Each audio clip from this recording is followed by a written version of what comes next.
celebración de apertura del mercado renacentista aquí en la Plaza San Antón de Aldeanueva de la Vera.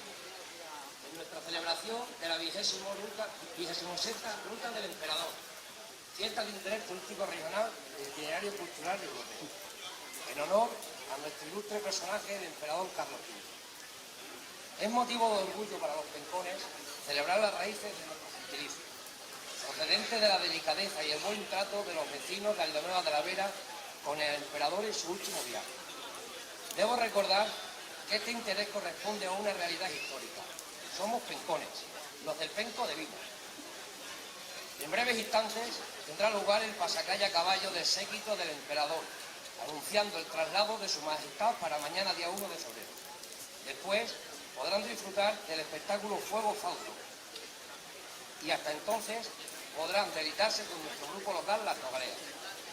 Agradecer a todas las personas y colectivos que contribuyen a colaborar en esta celebración tan importante y histórica.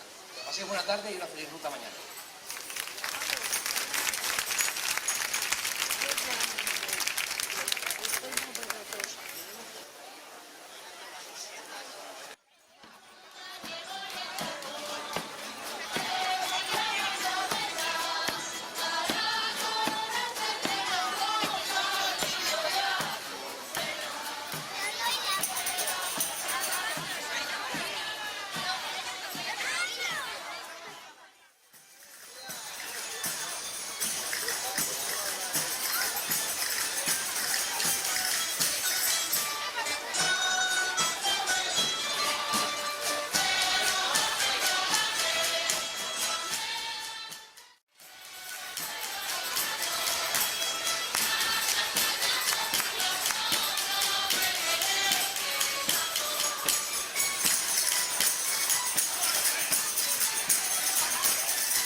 Esto viene de Alemania.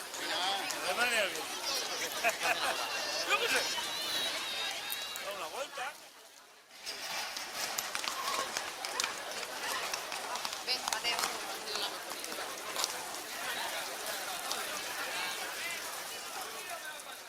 De la Vera recorrerá la villa del emperador Carlos V durante su traslado al monasterio de Yunque. Acercaros a acompañarle sobre las 12 horas, recorrerá la calle de Aldeanueva.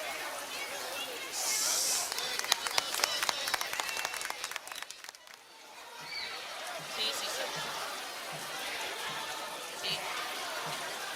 Vale.